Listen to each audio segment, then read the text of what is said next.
bonsoir à toutes et à tous. Soyez les bienvenus dans votre journal de ce soir. Je suis Salamot Kadri, voici les titres. Le pôle judiciaire est spécialisé en matière économique de lutte contre le terrorisme et la criminalité transfrontalière séjourne à Difa pour examiner plusieurs dossiers complexes. On en parle dans un instant. À Gamou-Kazoué, dans la région de Zander, les autorités appellent à la paix et à la cohésion sociale face à la multiplication des vols et des cas de viol signalés ces dernières semaines. Le pôle judiciaire est spécialisé en matière économique de lutte contre le terrorisme et la criminalité transfrontalière est délocalisé à Difa pour 10 jours. Sur place, la juridiction examinera 48 dossiers impliquant 65 personnes. Des précisions avec Ousmane Baïdo, le procureur du dit pôle, au micro de Mani Moussa. Les infractions les plus courantes pour cette session, c'est surtout l'association des malfaiteurs terroristes. L'association des malfaiteurs terroristes suppose que la personne elle est en lien avec les terroristes et d'une manière ou d'une autre, elle apporte son aide. Ensuite, il y a le financement du terrorisme. Par exemple, ceux qui prennent les marchandises pour les amener dans les lacs pour vendre aux terroristes, ceux qui prennent de l'argent pour leur amener, et même, c'est que peut-être les gens ne comprennent pas, ceux qui payent la rançon. Parce qu'en payant la rançon, on finance les terroristes. Et c'est pourquoi souvent les gens ne comprennent pas que leur parent est enlevé. Ils payent de l'argent et on les prend. C'est interdit par la loi. Les autorités coutumières et administratives de Gamou-Kazoué dans la région de Zander ont convoqué hier une réunion d'urgence après plusieurs vols et cas de viol signalés. Le représentant des éleveurs Ardo Abdoulaye Mohamedou Diko appelle la communauté à préserver la paix et la cohésion sociale. Il est au micro de Ibrahim Monzo.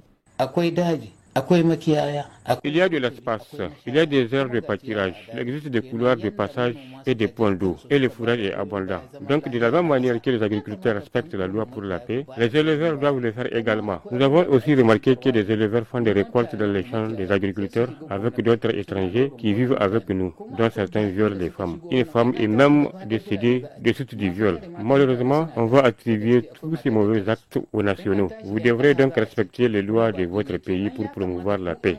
Ainsi, les étrangers seront obligés de faire la même chose.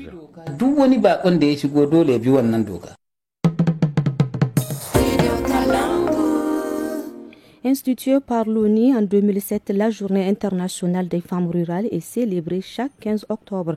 Au Niger, elle est commémorée aujourd'hui sous le thème Femmes rurales pour la souveraineté alimentaire et la production locale dans le contexte de la refondation.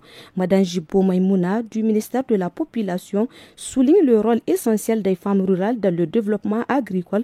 Elle est au micro de Mama Ada. Au Niger, les femmes constituent plus de 50% de la population.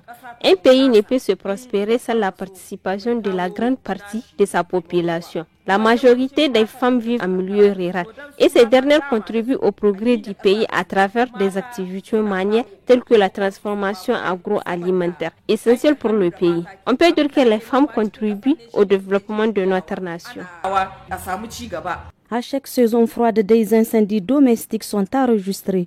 Pour prévenir ces incendies, la direction de la protection civile de Bosso dans la région d'Edifa rappelle des gestes pratiques aux utilisateurs du feu. Le major Adamou Salha, chef du service de protection civile de Bosso, en donne les détails au micro d'Abdoulaye Mena. L'armatan va s'installer bientôt. Il va falloir donc prêter beaucoup attention pour éteindre le feu après avoir fini de préparer le repas ou du thé. En cas de besoin d'encens, évitez de mettre le fourneau à braise sous le salon au moment où le ventilateur est en marche, car une étincelle peut jaillir et tomber soit sur le salon, soit sur le tapis, ce qui peut causer un incendie. Il faut également éviter d'envoyer les enfants chercher du feu d'une maison à une autre. Lorsqu'un enfant court avec du feu, sous le feu d'Iwan, des braises peuvent atteindre des concessions et provoquer un incendie aussi. Ici prend fin le journal de ce soir. Merci de l'avoir suivi.